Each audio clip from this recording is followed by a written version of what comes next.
Oyster sauce yan ha. Yung nilagay ko. Yung kanina toyo.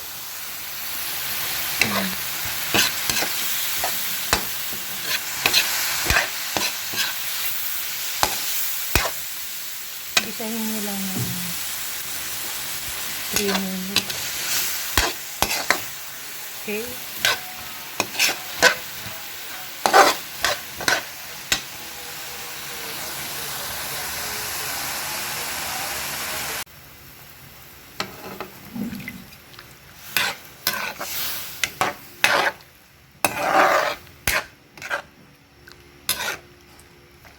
Lagyan ko ng tubig ah.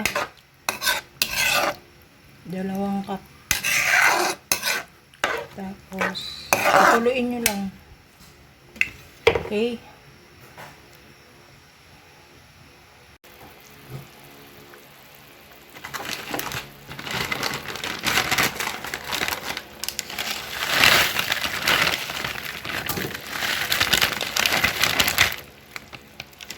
Isang ano lang nilagay kong bihon. Mas lamang yung Mickey. Pag kumukulo na yung sabaw yan, lagay nyo na yan. Yan, kumukulo na. Hindi ako makasalita, maingay yung mga aso. Okay. Pag kulang yung sabaw, dagdagan nyo lang ng konti. Lagyan ko na ang ginamit kong cube shrimp, 2. Wala nang magic sarap ha. Naglagay akong paminta, toyo, konting oyster sauce. Yan. Yan. Pag alam nyung konti na yung sabaw, naglagay nyo lang. Sayote yung ginamit ko, ha. Ihulog nyo ngayon yung bell pepper. Naglagay akong bell pepper. Ayan. Pampakulay. Mura bell pepper. 5 piso lang. Ayan. So, ihulog ko yung ano,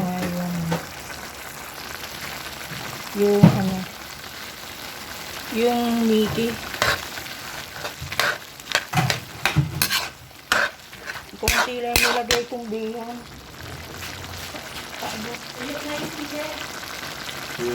Ihulog nyo. Itong Mickey, binlunch ko sa mainit na tubig, ha. Yan.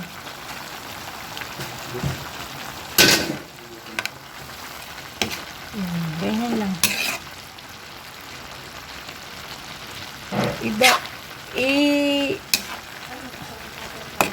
Ibabanlawan nyo lang yung yung Mickey. Pakuluan nyo muna yung tubig. So, sa pag gumukulo na, ilagay nyo yung Mickey. Okay? So, ito yung pinritong Chinese sausage, yung chorizo bilbao, yung hinahanap ko sa SM. Yan yung.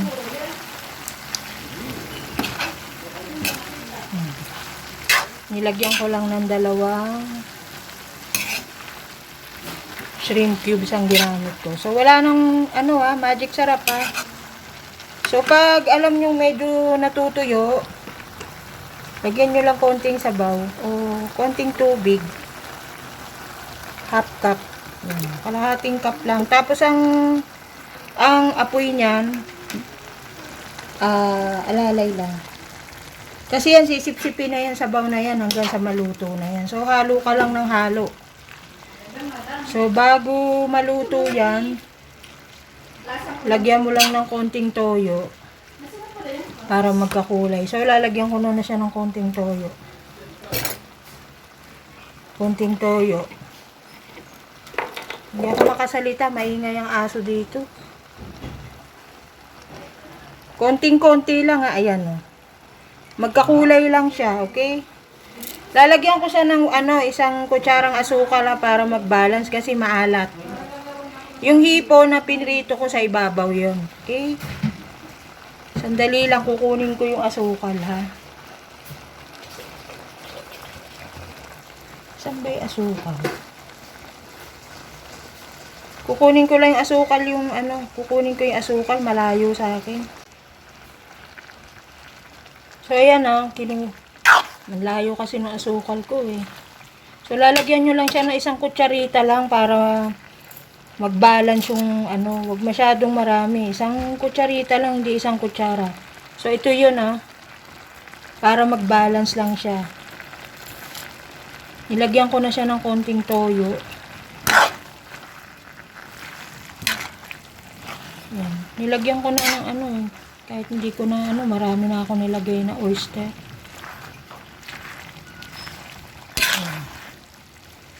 Okay. So, antayin nyo lang maluto yung Mickey. Kasi, madali na yan kasi binlunch ko na sa mainit na tubig yan. Yan. Yan yung pansit Mickey bihon ko. Pwede rin, magdagdag ako ng konting-konti pa na oyster. Konti lang. Konting-konti lang. Ayan.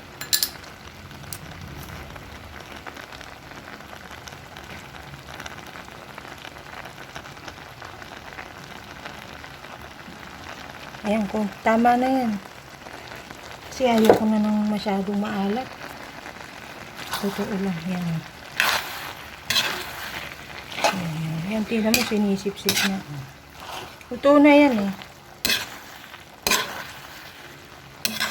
Antayin nyo lang maiga yung sabaw. Ayan, naiga na. Wala na yung sabaw, oh. Ang nilagay kong gulay dyan, sayote, beans, yung beans, carrots. Maiba-iba naman. Pwede naman eh. Ayan na. So, ayan na.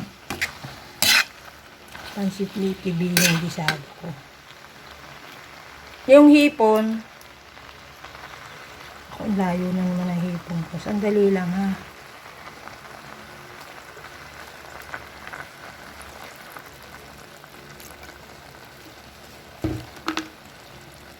Kukunin ko yung hipon, ang layo. So, ayan, nilagay ko yung hipon, ano. So, ang huling-huli dyan, yung sesame oil. Konti lang, mga 1 kutsarita. Tansyahin nyo na lang kasi pag maraming sesame oil, pumapakla yan. Kaya, hinay-hinay yung paggamit. So, ito yung sesame oil, ano. Yung binili ko sa SM. Konting-konti lang. Tama na yun. Okay. So, ayan, luto na yan. So, ito na rin yung gagawin kong thumbnail. Luto na yan.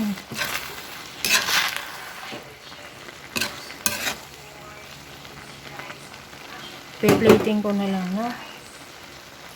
So, babalik ako.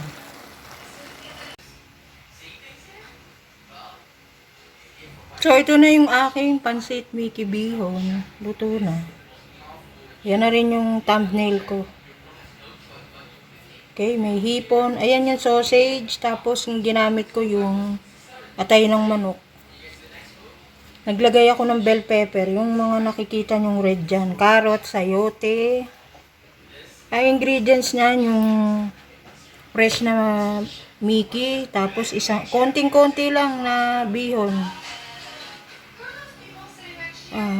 Toyo, oyster sauce, yung sesame oil, bawang, sibuyas, paminta, 2 shrimp cubes.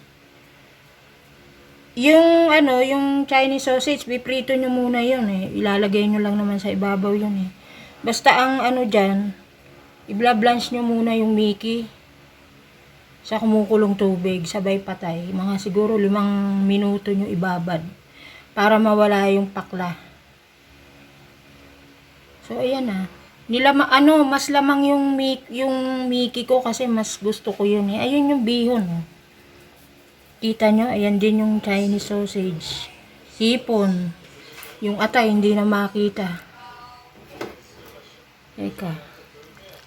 Ayan yung atay. Ayan o. Yung atay at saka yung hipon, binabad ko muna sa kalamansi. Yun lang yun.